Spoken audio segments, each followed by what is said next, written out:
ejemplo. Claro. Chao, ¿viste? Para organizar Que no se suele. Claro, te hace la chonga. Y además, no, tiene como que mostrar que empatiza con Vamos, sí, muy adelante. No importa que no estemos todos. No tienes para me pasa, pero no tienes que era seco que te mala loca. En vivo sale por el Facebook todo, digo, relajemos.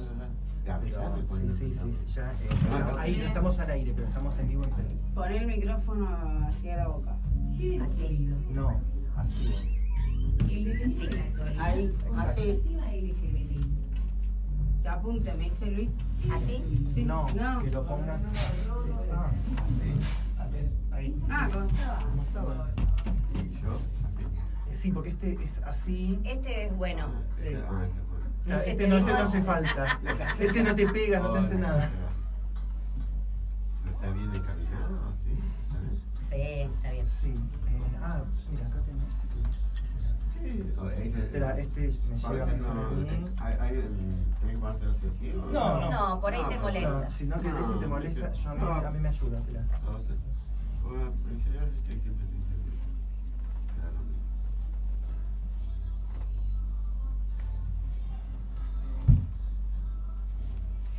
Buenas tardes, empezamos Género Fluido un poquitito más tarde, como ustedes saben, todos los jueves de 19 a 20 estamos por Radio Caput, el programa de la organización 100% Diversidad y Derechos. Tratamos de trabajar todos los temas de realidad con perspectiva LGBTI+. Y hoy, bueno, tenemos el honor de poder conversar, de charlar. Acá lo tenemos sentado, estaba acariciando recién el micrófono, muy enamorado. Alejandro Modarelli, él es escritor, periodista, activista, y muchísimas cosas más. Con él vamos a tocar un tema que en la Argentina y en el activismo más joven no es tan conocido, que es la figura de Pedro Lemebel, el impacto también de Lemebel, bueno, en el propio Modarelli y acá en la Argentina, y lo que deriva. ¿Cómo estás, Hernán? Saliste con todo, pusiste primera y aceleraste. Hoy, gracias Mori, ahora que tengo la palabra. Bien, ¿cómo te va? Yo, fantástico acá con este programón que tenemos, como me gusta a mí, con gente en el piso, con Alejandro. Que es buenísimo porque vamos a ir hoy, en el programa de hoy vamos a ir de lo más putísimo que tenemos a el último eslabón de la cadena evolutiva, que es el varón heterosexual. Totalmente. Cuando luego hablemos más adelante sobre cómo se deconstruyen las masculinidades hegemónicas, si es que eso se deconstruye claro, en algún momento, pero ahora las vamos a empezar a deconstruir nosotros a putor limpio. Contá, Pancho, qué vamos a tener en la segunda parte del programa. Y bueno, en la segunda parte vamos a estar hablando un poco con Fran, ¿no? De Varones Antipatriarcales, así que vamos a hablar un poquitito acerca de estas publicidades de Avon que estuvieron circulando en los últimos días en las redes. La de los feministas. La de los feministas. Sí. Vamos a ver. Yo me voy a divertir mucho. Cada vez que hay un varón heterosexual en la mesa, para mí es como un trabajo antropológico. Es como miro, veo a ver cómo les descifro la mente, esas cosas, así que me divierte mucho. Va a estar bueno porque hubo varias críticas también a esas publicidades. Por supuesto, nosotros ya tenemos que salir a criticar, por supuesto. Pero hablemos ahora vamos, hablemos de esa gente, ahora vamos a hablar de lo que importa, que es Pedro Lemebel y el libro... ¿Sabías que yo no lo conocía bien a Pedro Lemebel? Porque sos muy jovencito, lo conocía Pancho, de nombre, sos muy millennial. El Pedro Lemebel, y bueno, algún día voy a interiorizarme un poco más, voy a agarrar un libro, voy a ver algún documental. Sabía que había fallecido recientemente, pero no tenía idea qué aporte había hecho, digamos, por qué se caracterizaba. Yo que soy casi tan jovencito como Pancho, a mí me llegó medio también, no me voy a hacer acá a mí me llegó cuando empezás a militar y qué sé yo, obviamente te topabas con la figura, te topabas con el manifiesto, te topabas ahí, indagás un poco, pero tampoco era que me resultaba una figura tan conocida. Y ayer se presentó, ¿no es cierto?, el libro ahí está el manifiesto.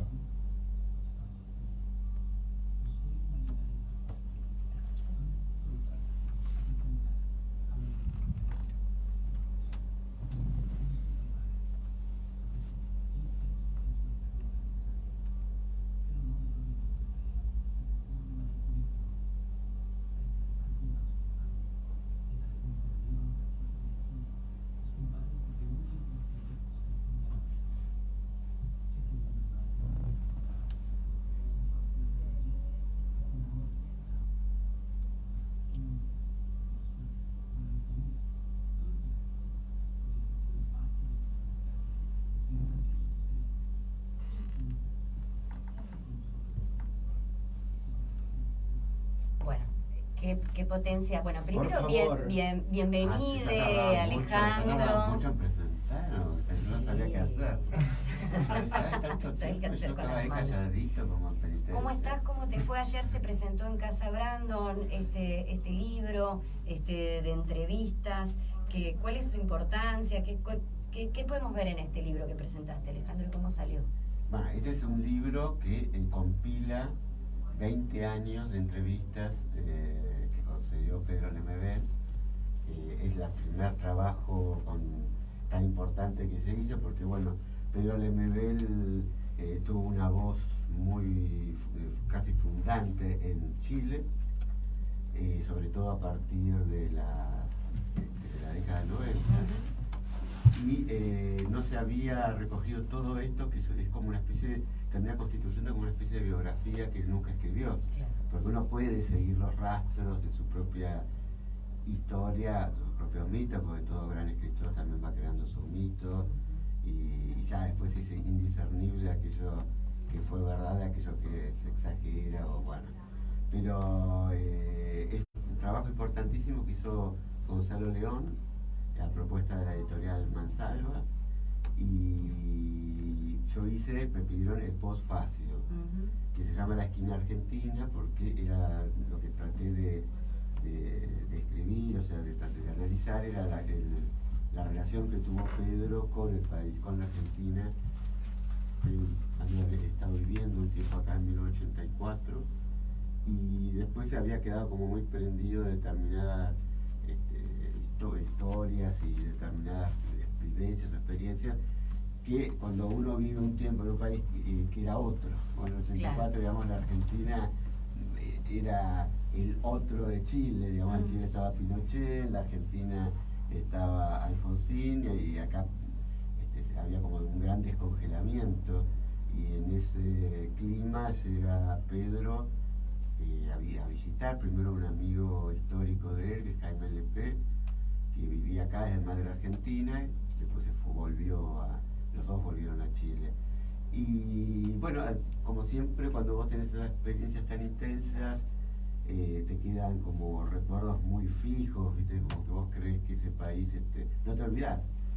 Y él volvió varias veces a la Argentina, vio todos los cambios que fueron sucediendo, sobre todo cuando fue la debacle del 2001.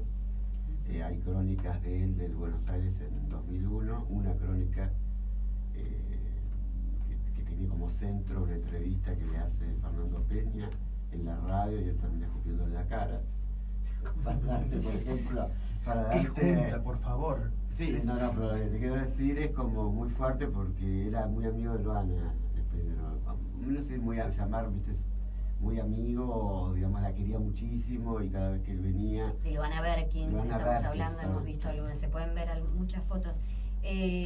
Contemos un poquito, o cómo vos lo describirías a Pedro Lemebel. Recién, por ejemplo, hablabas de crónicas del 2001. Sí. Pedro Lemebel, además de haber sido escritor, promover, digamos, la cultura marica o visibilizarla en un país muy, muy complicado como es Chile, de una dictadura tremenda, y como contabas. Además, era un tipo que militaba en política, militó en partidos políticos. Él mismo provenía de un sector muy desfavorecido de la sociedad. En el manifiesto también lo podemos ver. ¿Cómo lo describirás? ¿Cómo le contamos a la gente quién era Pedro Lemebel, quién era para vos? Mira, Pedro, su infancia es una infancia, si bien no miserable, digamos, sin nada de raza, tiene una infancia de lo que allá se llaman las poblas, que son como barrios carenciados. Las villas miseras se llamaban cachampa. Él, digamos, si bien no era de Cachampa, era de Pobla, que eran barrios de barriadas pobres, ¿no? Y él viene y mama, se nutre de todo ese suelo. Y entonces es muy interesante la fusión que él hace entre ese cruce, entre ese origen, entre la clase social y aquella figura que ya estaba empezando a caer en desuso dentro de las formas, modalidades o del mundo homosexual, que era la antigua marica. A medida, viste, que Estados Unidos va progresando, se va imponiendo el modelo yanqui, que es el modelo igualitarista, gay. En la época de las maricas era más, Parlonga decía que era jerárquico porque estaba el chongo y la marica, y el modelo de Estados Unidos trae todo un cambio que acá llega tarde, porque bueno, porque todo llega tarde, nada más, sí. Como hacemos en el patio trasero, llega tarde. Pero se impone, en el modelo se está imponiendo.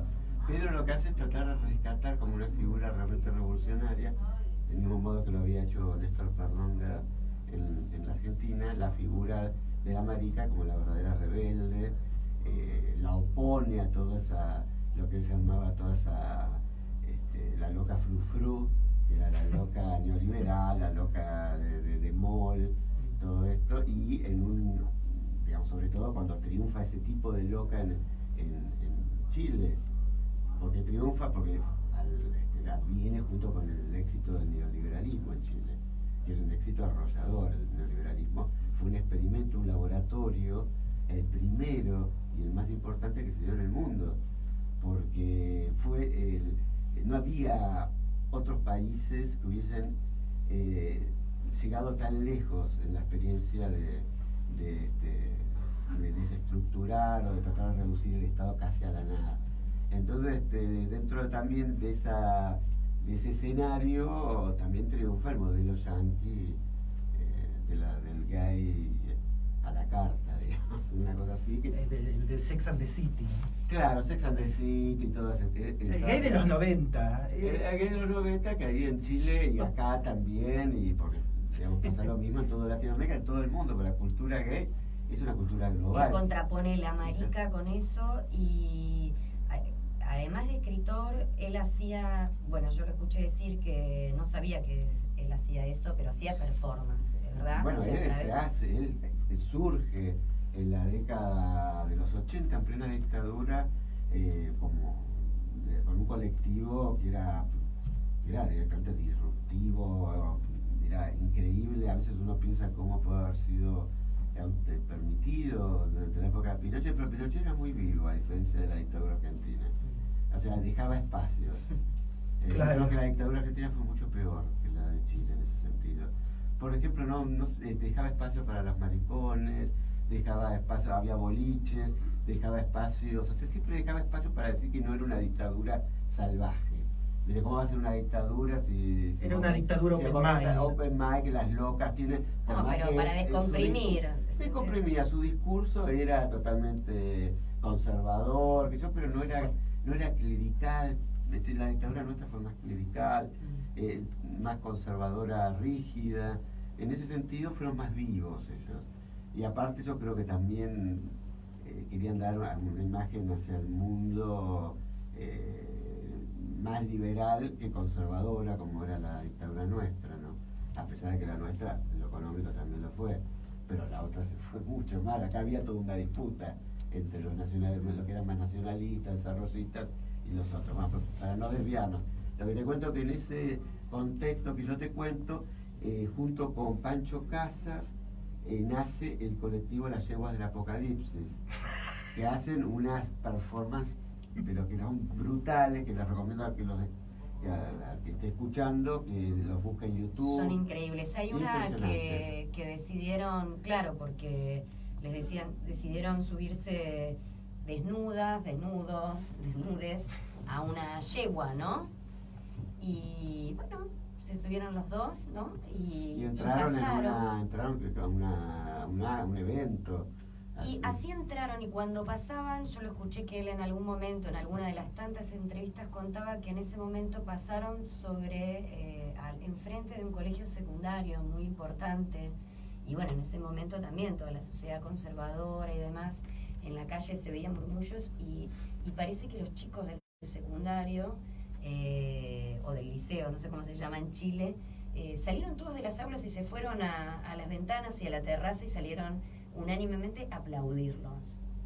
A aplaudir lo que estaban viendo, digamos, ahí ellos me parece, ella decía, se dieron un poco cuenta de lo que eso podía provocar, ¿no? De lo disruptivo que era. Sí, no me acuerdo qué evento, pero iban a entrar a un evento con... No, y de esa aparte, manera. perdóname. No. No, digo que aparte ves las elecciones que ellos hacen de qué es lo que quieren mostrar. Por ejemplo, hay una representación como si fuese La Última Cena, pero todas son travestis digamos que no son travestis drag queens, son travestis de calle, de trabajo de calle, que es una imagen increíble, que es como todo un diseño de una mesa pues, dispuesta como si fuera un cuadro de Jesús con sus discípulos.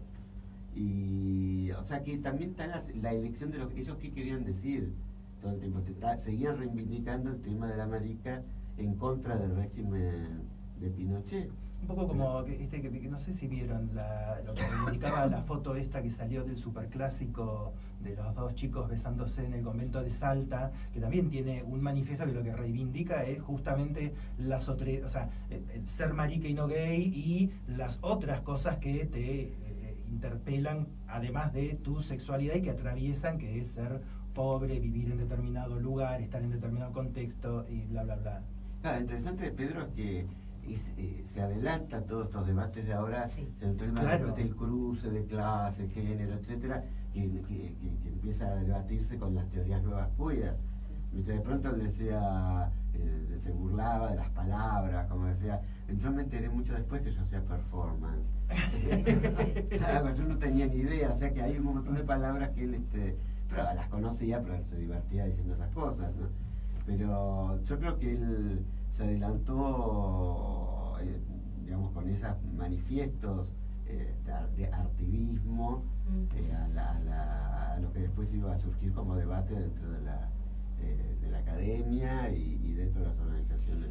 Y a mí lo que me llama mucho la atención de él es que tocando estos temas, que son temas disidentes, que son temas complicados, que son temas contrahegemónicos, la gran popularidad que tenía, el cariño que recibía de la gente, no sé. O sea, no era alguien que hacía todo esto porque era un genio y se recluía, no sé, en una habitación, y de ahí o criticaba o lo criticaban, sino que todas las imágenes que yo veo, corregime si no es así, es como que hay un gran cariño de la gente. Fue impresionante. O sea, el carisma que tenía. Fue impresionante. Primero que él al ser una señora de Pobla, digamos, iba a comprar a la feria, se hacía amiga de la gente de la feria, tenía un lenguaje que entendía la ama de casa cuando iba a hacer sus compras y debatía sobre el precio del pescado, qué sé yo. O sea, tenía un discurso que entraba muy bien también en las clases populares y a la vez, digamos, había un cierto enfrentamiento, pero que las clases altas o digamos, la alta cultura ya no quería demostrar porque ya era famoso, con lo que eran los escritores con toda esa tradición prostática en Chile, ¿viste? De todos esos voces, esas cosas que hablan con esas cosas muy de como sobreactuadas y todo. Sí. Claro, que creo que María Molina decía que su voz era como disonante, que tenían voz, los otros tenían la voz de cordillera, o sea, esa cosa que parece como surgida de... Entonces irrumpe ahí, al principio no es nada, por supuesto, respetado, no es nada respetado porque era una marica que venía de otro ámbito, pero con el tiempo como se hace el escritor más conocido y que más trasciende, junto con Roberto Bolaños, que también había sido en cierta forma uno de los que había ayudado a esa trascendencia de Pedro, también esta alta cultura tenía que sí o sí hacerse la que lo respetaba, pero no le dieron el Premio Nacional. Cuando él fue, se le dieron a Escármeta antes de que muriera. O sea que en definitiva les parecía que era más serio dárselo a un señor heterosexual, ¿no? ¿Y su relación con la Argentina o con los militantes o activistas argentinos? Decías recién que tenía una amistad con Loana, bueno, por supuesto contigo. ¿Nos podés contar un poco cómo era su relación con Argentina? Con Argentina.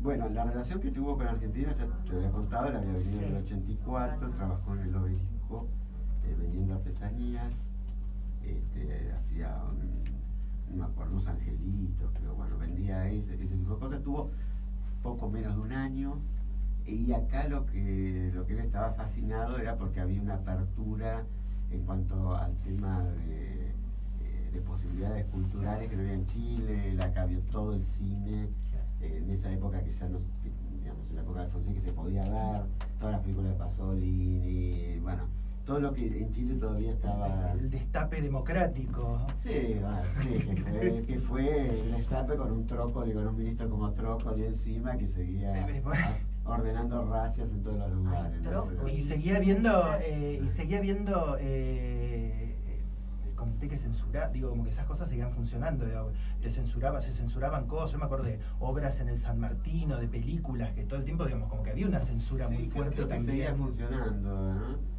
Creo que ya no estaba Tato. No estaba Paulino Tato, no sabemos, Tato. Paulino Tato no estaba, pero seguía funcionando la censura de películas. Sí, ahora me estoy pensando que sí, que existía, pero existía el ente censor se llamaba. No, pero era un ente, pero habían cambiado el ente censor de Tato, y lo que había era todo un grupo de distintas, de gente psicóloga, que evaluaba. Evaluaba si esto era para que lo podía ver un chico de 13, de 15, otra cosa. Yo me acuerdo de Yo te saludo María, creo que habían dado, era una No, que pero habían eso dado... fue por tema de justicia, había sido una presentación, no me acuerdo el juez, no tengo ni idea, pero lo había prohibido, creo que por una presentación a un juez. Y así todo seguía teniendo como toda esa cuna de gente que venía, que sacaba cosas como graciosas, que enamoraba, era como una cultura del under que de alguna manera, como estaba más agrietado esto, había una erupción permanente de todo. Y acordar aparte que Argentina en esa época seguía en Latinoamérica teniendo ese peso de país culto. Totalmente. Escuchamos un poquito de Lemebel.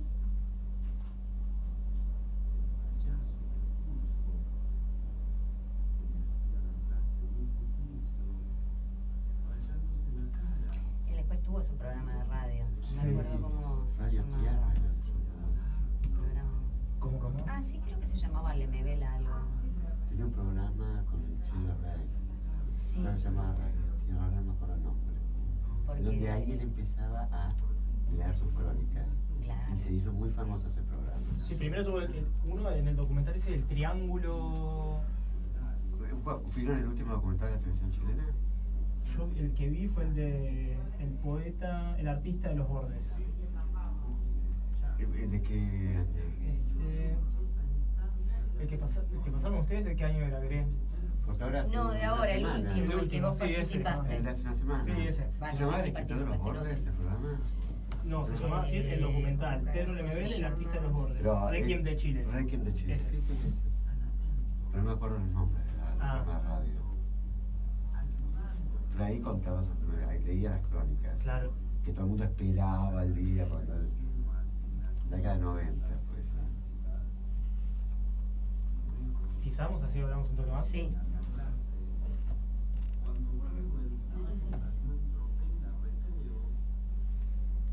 Yo te quería preguntar un poco ahora por la parte también más político-ideológica, bueno, en verdad todo es político-ideológico, la relación con las izquierdas políticas de Pedro, y si tuvo alguna vinculación o qué se puede, no, vinculación no, qué puede haber tenido en común con Reinaldo Arenas, por ejemplo. Mirá, primero, digamos, pongamos un poco el contexto. Dale. Pedro, las clases populares en Chile, a diferencia de acá, siempre fueron en general rojas, comunistas, de pertenecer al Partido Comunista. Bueno, no existió algo así como peronismo, o sea que eran básicamente eran de los partidos del Partido Comunista, cercanas al Partido Comunista. Pedro tuvo obviamente una simpatía absoluta por Salvador Allende, cercanía también con gente que había estado en el gobierno de Allende. Yo creo que él, no sé si concretamente él fue afiliado al Partido Comunista, lo que sí sé es que había creado una amistad entrañable con Gladys Marín, que era la presidenta del Partido Comunista, que era como la pasionaria de Chile, un personaje así muy querido. Y al principio también las izquierdas fueron muy reacias, como digamos, en todas partes previo a los cambios que se fueron dando y aceptando temas de géneros o debates que a principio les resultaba muy difícil, ¿viste? Porque eran izquierdas muy masculinistas. Acá también. Acá también, en de todos todos lados. lados. Me Ni parece putos que ni fue faloperos, claro. fue la figura de Sí. Gladys Marín, ella que Ella ¿no? fue la que primera tomó que esa abrió. perspectiva que hasta lo impuso en algún sentido. Bueno, Gladys Marín fue su gran amiga, de hecho fue como un poco como la muerte de la madre, tenía una relación también con la madre que tuvo una depresión tremenda cuando murió la madre, no sabía si iba a poder seguir escribiendo, viviendo. Y este manifiesto que pasamos, digo, Sí, se fue al programa. bien. Se pasó al principio, en realidad fue leído en un encuentro de las izquierdas latinoamericanas en Chile, yo creo, no me acuerdo si era década 90, no me acuerdo en el año, pero donde vos ves que él reclama a la izquierda un cambio en cuanto a su visión de las sexualidades disidentes, por eso dice que ojalá que la revolución también sea para nosotros, que haya una revolución dentro de la revolución. Importante y disruptivo. Yo, la última que te quería hacer era para vos, ¿cuál, si tuvieras que nombrar algún legado que haya dejado Pedro, qué destacarías de todo lo que nos contaste? Y creo que como legado tuve una claridad muy grande en prever en qué iba a ir derivando el triunfo del neoliberalismo en Latinoamérica. De hecho, siempre decía, cuando si algún día llega Macri o esto o lo otro, ustedes van a ver lo que significa el neoliberalismo. Lo que, claro, yo creo que alguna vez le dije a él o a Jaime Lepe que nosotros éramos desordenados hasta para imponer hasta nuestra dictadura fue desorganizada, ¿viste? O sea, ni siquiera o sea que acá a mí me da la sensación que acá nada tiene un éxito, no hay un éxito posible porque es tal yo creo que somos un país donde buena parte de la clase política de la derecha es de sainete también, ¿no? Y siempre nos falta 5 para el peso. Y como que no hay ningún triunfo ni siquiera para ser realmente fascista. Ay, No. Tal cual. Alejandro, Bueno, yo quería hacer una pregunta antes de terminar. En el documental el artista de los bordes, que recién hablábamos fuera del aire, en un momento, cuando hablas de este cruce de la clase social de Pedro y su identidad marica, la contraponés a la loca frufru, a las locas fuertes, nombrás en un momento. Entonces, a mí me interesaba saber a qué te referías exactamente con las locas fuertes, que era una figura típica, digamos, ¿qué rol les tenía en la fuerte sociedad? en Chile, quiere decir algo. Porque hablabas como que llegaban a lugares a donde no llegaba ni el Estado ni la propia sociedad, como que llegaban a lugares muy difíciles de acceder. No, loca fuerte en Chile significa esas locas que de solo verlas producen rumores, y cuando Jaime Lebebel dice tengo astillas clavadas en la espalda, o como diciendo detrás mío siempre había rumores, burlas, etcétera. Entonces la loca fuerte es la loca evidente y la loca que no tiene esa especie de adosonamiento, esa especie de cuidado sobre sí y sobre la imagen que da, que pueden tener los gays una vez que triunfó el modelo. Claro. De hecho, hay toda una disputa grande en Chile entre aquellos gays que en este momento están al frente de organizaciones como Jaime Parada, La Raín, etcétera, que vienen de familias importantes. Bueno, pero acá también, ¿cuánto hemos escuchado? No voy a la marcha del orgullo porque no me representa esas maricas, porque tenés que estar así, si podés, no sé qué. Va a entrar Paola a Unas pegarnos. ganas de seguir hablando, súper interesante, Alejandro. Recomendar Lemebel Oral, que es este libro. Salva.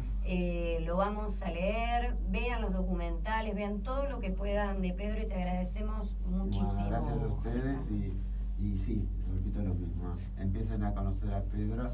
En Chile la gente joven lo sigue mucho, así que es hora de que acá también, ¿no? Así lo haremos. Nos vamos ahora a la pausa escuchando El Necio de Silvio Rodríguez por Los Bunkers. Ay, gracias. gracias, sí, no, está Sí, para... nos quedamos Viste cortos, como que ¿verdad? se va, Porque pero es viste una el hora, tiempo lo que sí. se va. Qué tirano que como es. es como Vamos que a poner tirano otra que Qué es. tirano que es el tiempo. Esta es una frase de- Estamos peleando por Sí, un no hay que programa escucharla, de 2 horas para poder... Ojo, porque se va a imponer. En unos años, acordátela, porque en unos años se va a imponer. Se impone la Sí. frase. Voy a tratar de recordarla para olvidar.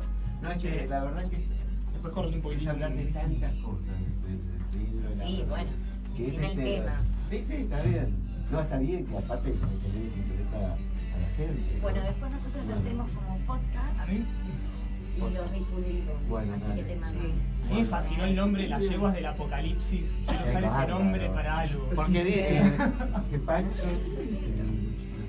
Que ¿Puede Pancho. ser allá? Acá, aquí está. Ah, sí. Que Pancho Casas le dice. Estaban hablando del apocalipsis y dice: nosotros somos los jinetes del apocalipsis. Somos las yeguas. Ah. Y a eso que era yegua. Pero estaban hablando de los jinetes del apocalipsis y la dictadura. Sí. Entonces dicen: no, jinetes no somos yeguas. Sí. Bueno, No, pero si yo de hecho me le voy a comprar el libro porque leí las Sí, reseñas sí, y sí, eso del ah. No, y si foco. son entrevistas, Sí. Esa cosa Sí, de los entrevistas, lugares. sí, buenísimo. Chao. Nos vemos. Dale. Bueno, ¿Cuánto queda? chao. Muchas gracias. Para que te acompañe. Un gusto verte de nuevo. Fran, Muy bien. muy bien. Qué delay que tiene, ¿no? Me da ¿Eh? impresión. ¿Qué? Delay, me da impresión. Ah, sí, sí.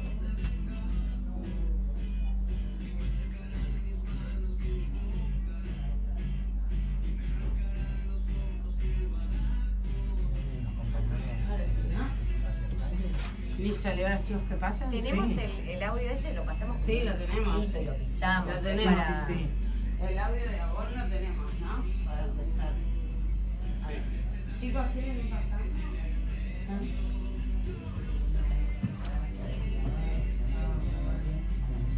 Paot, se te ve tu culo. Ay, qué lindo.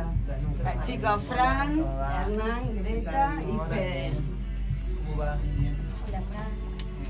¿Qué sé? ¿Qué Hola, tal? Fede. Porque hay que hacer, mira, ahí. Acá falta Pancho y ya. Listo. Acá tenés. Sí, sí. Ahora falta. Esa es la boluda. La publicidad de ustedes. No, la pauta de esos 2 minutos y volvemos. ¿No?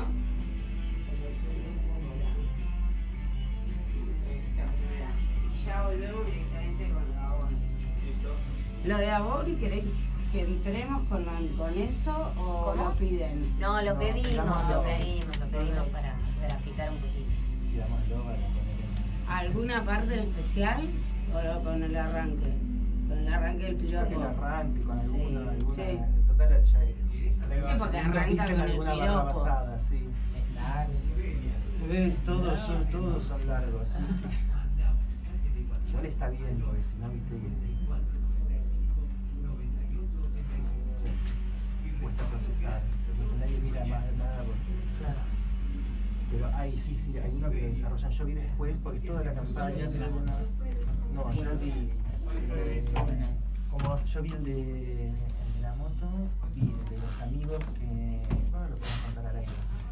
El de los amigos que uno le manda a todos los grupos de WhatsApp una foto de una mina en bolas. O sea, como que salió con una mina y le saca una foto, y bueno, desarrollan todo, que lo hacen, creo que Felipe Colombo y otro rubiecito, qué sé yo. Y después hay otro, que ese a mí me produjo como, no sé, que es el de... Ahora, guardémoslo para el aire. Sí. Podemos contar ahí. A ver, en este... Para que nosotros compartimos este último. Qué ganas de tener un programa de 2 horas, realmente qué interesante la entrevista a Alejandro Modarelli y demás. Y lo que se viene ahora, Lo que por se favor, viene, lo que ahora se viene. con el tiempo, no saludamos a Luis, el operador, vamos a saludar a Paola, que volvió a riesgo de La productora. ser echada, nuestra productora. Y y bueno, vieron que se viralizó algo, nos se llegó por viralizó, WhatsApp. a todo el mundo le llegó por WhatsApp, o por Facebook, o por alguna, o por Instagram, o por lo que red que usen, o por Snapchat, el video este de los feministas. que son varios videos de la campaña Cambia el Trato, #CambiaElTrato, que lanzó Avon, Argentina, la empresa de cosméticos, donde convoca a varios actores, todos varones, que hacen unos videos cortitos en donde grafican de alguna manera situaciones de violencia hacia la mujer que están internalizados. Claro, pero de una manera como bastante muy qué gráfica. novedoso, Hernández, eso, porque hasta ahora no me dijiste nada. Ay, que apura, estaba esperando el audio. Lo novedoso es que son varones heterosexuales que le hablan a varones heterosexuales entre iguales, no es que viene una femininja a decirles eso no se dice, aquello yo. Vamos a escuchar uno de los el que más circuló, de los feministas en moto, que se ve a dos.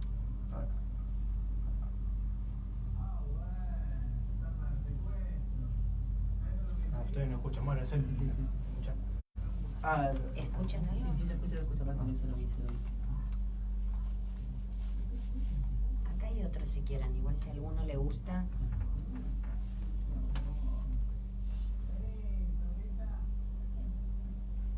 Zorrita igual es un término que nadie usa, pero bueno. Zorrita, porque la campaña no les aprobó ponerle putita. ¿Sí? Bueno, y acá empieza, ¿no? El otro a apelar. ¿Para vos qué tuvo de novedoso, Pancho? Y para mí esto de que sean dos varones, que uno lo está interpelando al otro, medio como invitándolo y rompiendo ese pacto de masculinidad que en la academia se le llama de esa forma, me parece que es novedoso. Eso vamos a hablar hoy. Bueno, le damos la bienvenida a Fran Simón y a Fede Giovanetti. Buenas. Muchísimas gracias. Ellos son del colectivo de varones antipatriarcales. Ya su nombre es harto interesante y nos gustaría tener todo un programa para que nos comenten sobre eso. Primero, voy a hacer uso de mi poder de tener el micrófono y voy a decir que a mí no me llamó la atención eso que ustedes dicen, sino que a mí lo que me llamó la atención es el mensaje. Todos los mensajes que apuntan a luchar contra la violencia hacia las mujeres, lo que se centran es decir, las mujeres tienen estos derechos, las mujeres, conoce tus derechos, y acá no dicen eso. No dicen eso, lo que dicen es qué lugar tiene que ocupar un varón o qué lugar puede ocupar en este mundo que sabemos que pasa eso de violencia contra las mujeres. Y la verdad que yo soy mujer cis y si fuera un varón estaría muy preocupado. No, la tienen difícil. Le voy a decir algo, ya tiene sus privilegios, pero voy a hacer claro, un poco... difícil la tenía, difícil realmente, ¿qué lugar ocupás? ¿Cómo te pones? ¿Qué haces? Hay muchos en las charlas que vamos o que los ves con ganas, pero ¿qué es lo que tienen que hacer? Y si vos le bajás línea, solamente decir perteneces a este sector que mata, viola, que... La verdad yo eso provoca una cuestión muy reactiva, no sé, ¿qué piensan de esto, Fran, Fede? En particular y vamos por este lado, me llamó la atención del video que apela a una publicidad donde hay chabones que no están siendo manada en algún sentido. Siempre las publicidades de chabones son de manada, birra, amigos, y me pareció interesante esto, que hace un enfoque que apela a cierta interpelación entre varones. Me pareció interesante. Bien. Es también discutible que el varón lo escuche porque el otro es un varón, ¿no? Valida que la palabra viene de otro varón. Uh-huh. Pero me parece que el lugar que tenemos los varones tiene un poco que ver con algo de lo mínimo que plantea esta publicidad, que es pensarnos y encontrarnos un poco los varones para interpelarnos en tanto en la construcción de nuestra masculinidad con la historia común que nos une de opresores y dominadores, ¿no? Pero encontrarnos entre varones de otra manera, tejiendo otro tipo de complicidad. Y me parece que una mínima parte de eso tiene que ver con algo a lo que apela esta publicidad en su modo sesgado, bastante discutible, pero hay un cambio de enfoque, digamos. Me parece que es interesante que estemos debatiendo respecto a eso y no a publicidades tenebrosas donde la culpa la tiene la víctima, donde tiene que denunciar, donde las amigas no tienen que ser cómplices.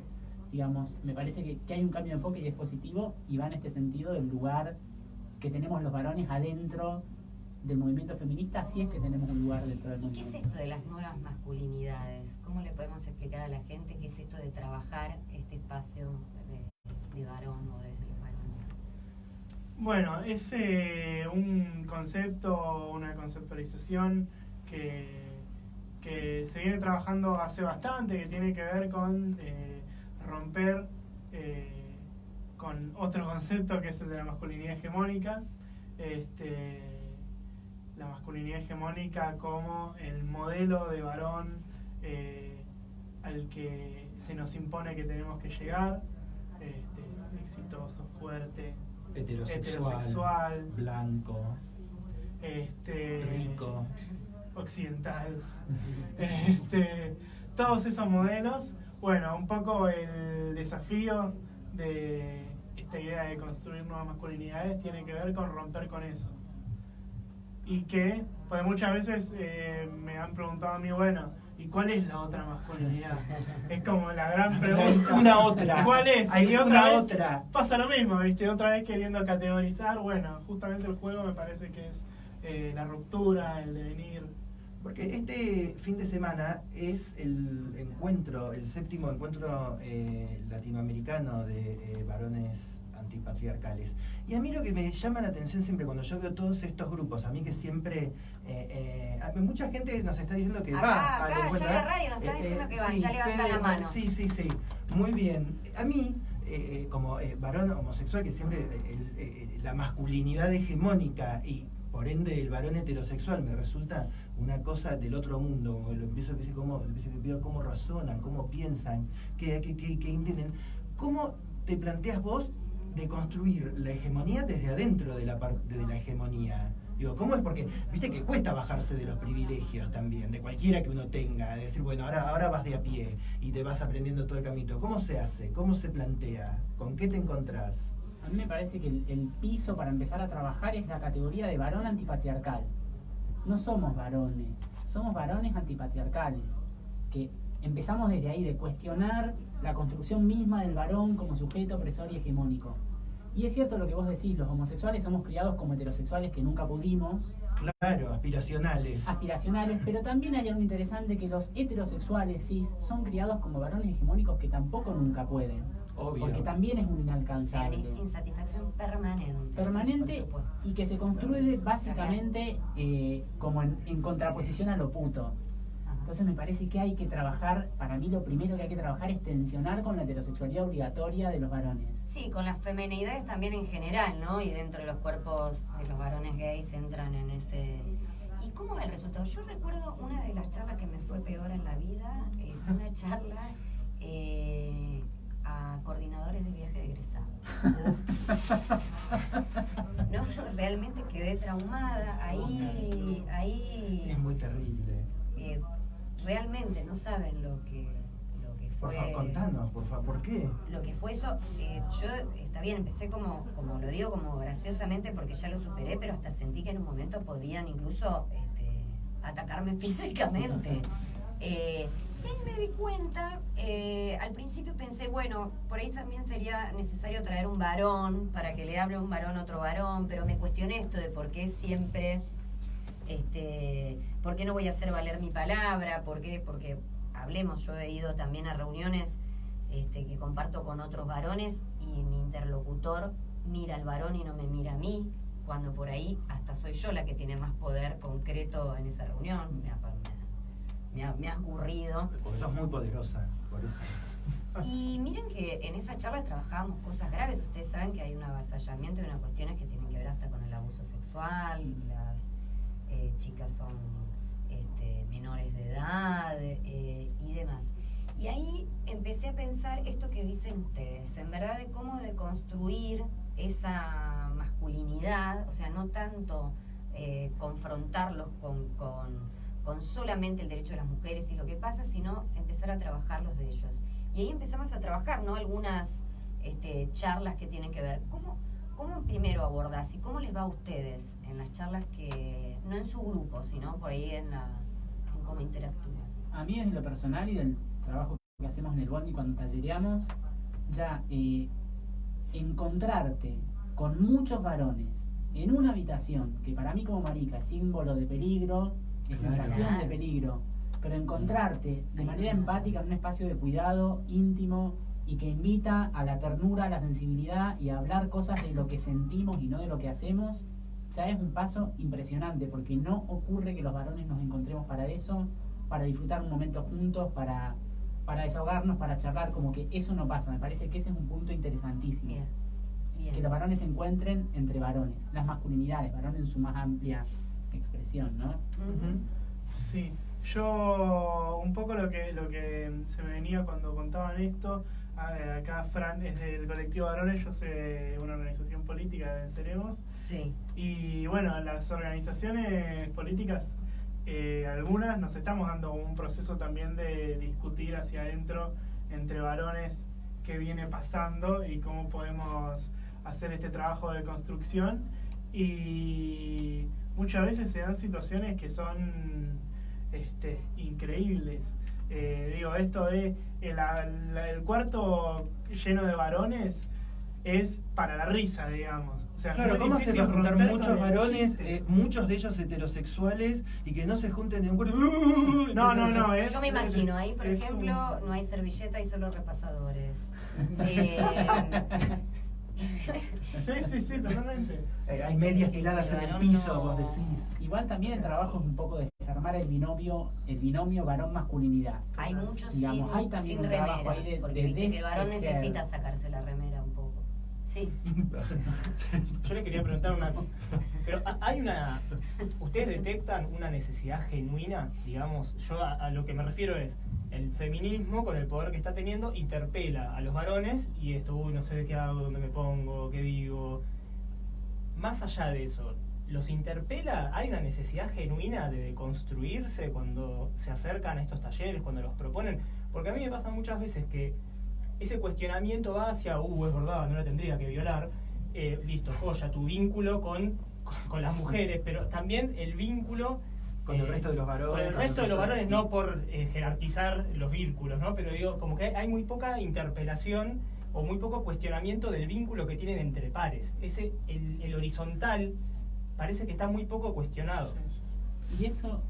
No, sí, y para mí lo primero ahí es romper con la complicidad machista, digamos. Bien, entonces en la publicidad no está tan mal, más allá de que sea muchas cosas para criticar. Sí.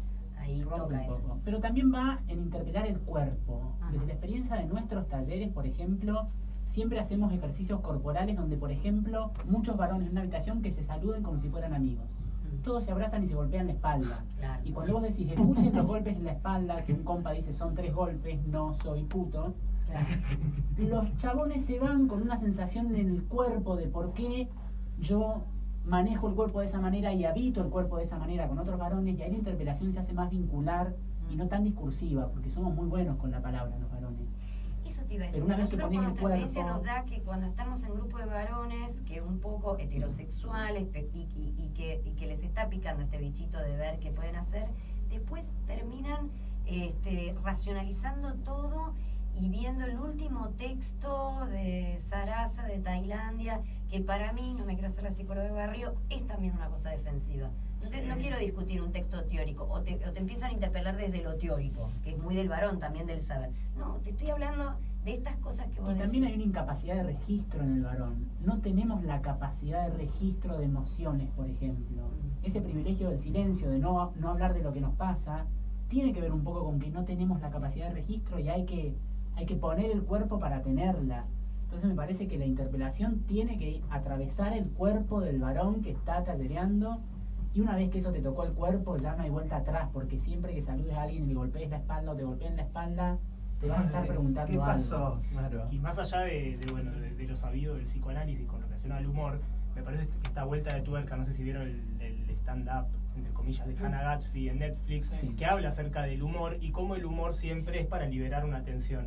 Y a mí, después de ahí, no pude dejar de percibir eso en las reuniones de varones heterosexuales, donde están todo el tiempo apelando al chiste fácil. Y digo, claro, esto está lleno de tensión por todos lados. Entonces, no puedes hablar de algo sostenidamente durante un par de segundos que ya hay alguien que tiene que romper con un chiste, por más gracioso que sea, ocurrente o lo que...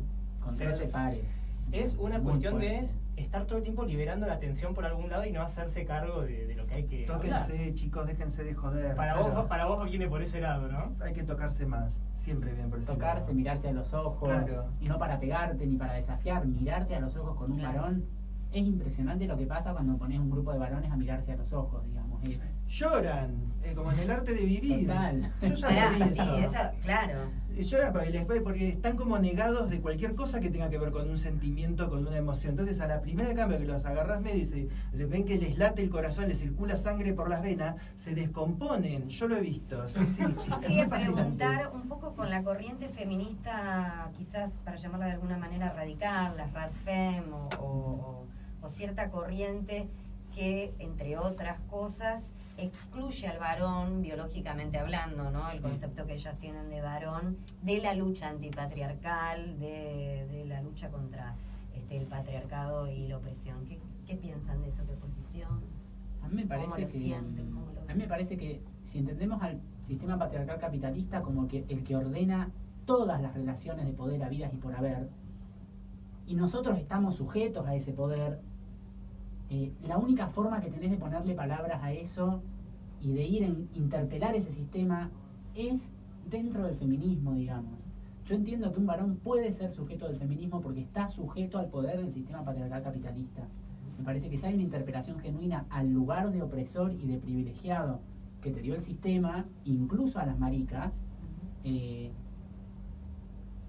desde una perspectiva feminista es la única manera que tenés de ponerle palabras a todo eso. Y entiendo que puede ser sujeto político, es mi postura personal, digamos.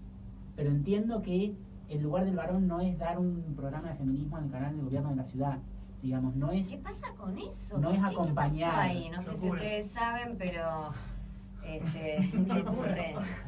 ¿Qué ocurre? Y bueno, ocurren esas cosas, ¿no? Yo pensé que era lo de los sketches de Capusotto, porque yo no, esto no puede ser. Bueno, pero estuvo también bastante manejado por grupos que son supuestamente, bueno, copados y feministas y demás, estos errores cuando nos vamos de mambo, ¿no? El narcisismo a veces y la popularidad si no estás como bien asentado teórica e ideológicamente te vas de mambo. ¿Qué van a trabajar en el encuentro ya saben? ¿Cómo es el temario? Cuéntanos cómo es un temario básico de un taller para ser un varón antipatriarcal. Van a spoilear, por ahí no pueden. Bueno, no, algo se puede sí, contar sí, siempre. se A mí puede, llámenme se para puede. la parte que se sacan las remeras. Se puede. ¿Ves? Ya empezamos. No, viejo, deconstruite. Es cierto, si pudo deconstruirse Jorge Rial, si George pudo, todos nos podemos deconstruir. Bueno, el encuentro va a durar 3 días. Va a ser bastante movidito. El sábado va a ser un día en el que el objetivo va a ser un poco conocernos entre no sé cuántos, 2000 ya, 1700, una cosa igual. va a haber algunas instancias como para conocernos y demás, y después prepararnos para ir a la Marcha del Orgullo. Y después, bueno, tendremos una fiesta y demás para prepararnos para ya el segundo día, que sería el domingo, donde ahí sí van a estar los talleres, los paneles. Va a haber talleres va a haber talleres que tengan que ver con la deconstrucción de las masculinidades hegemónicas y mucho de lo que estuvimos charlando acá. Va a haber algunos talleres que tengan que ver más con problemáticas relacionadas con disidencias, también. El eje del ¿Participan encuentro de mujeres? Esa es una cosa medio la preguntonta. Te respondo. El eje del encuentro de este año es ni machos ni fachos trabajando por masculinidades contrahegemónicas, y hay muchos ejes sobre violencia, salud, cuerpos, ocupar espacios machistas, feminidades jóvenes, y en torno a eso van todos los talleres. Participan mujeres en 2 instancias que son abiertas, que son 2 paneles, donde vamos a tener referentas, vamos a tener a Dora Barrancos, Marlene Guayar, Saiza Cayán, Tomás Mascolo, ellas van a participar. Después tenemos gente también de la campaña contra las violencias, campaña por el aborto, creo, no sé si alguien de la ESI al final, pero en esas instancias tenemos mujeres participando en los paneles donde los varones también tomamos un rol activo de escucha a referentes del movimiento de mujeres, disidencias, trabas, Claro, eso está bueno, porque además de mujeres, no sé, por ejemplo, está Sai Sakayan, que es un varón trans, entonces... Sí, Tom, claro, también, otras más, Tom, la son más disidencia. realidades disidentes. Tal cual. Bueno, la verdad es que los vamos a tener que invitar también otro día porque queremos profundizar en este tema. Para ver Queríamos cómo les fue ver las conclusiones después, que nos un cuenten poco a cómo les raíz fue. de... Sí, totalmente, puede ser. Y a raíz de este video que está circulando, que más allá de críticas, como decíamos, que podemos hacer, rescatemos lo positivo. Es una cosa que está llamando un poco a la reflexión, ¿no? Más allá de otras cosas. Bueno, Fran, Fede, muchísimas gracias por estar acá y los mayores de los éxitos en el encuentro. Muchas gracias. Y nos vamos ahora hasta el jueves que viene a las 19 escuchando Human Nature de Madonna en su versión en vivo por una razón particular.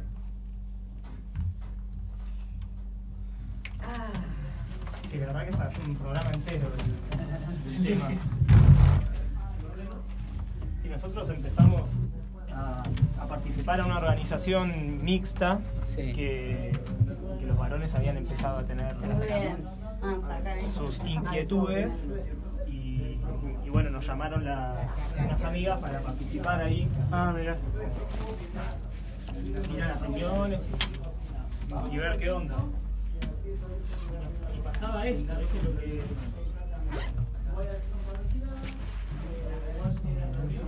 Ah, sí, el teléfono, chiques.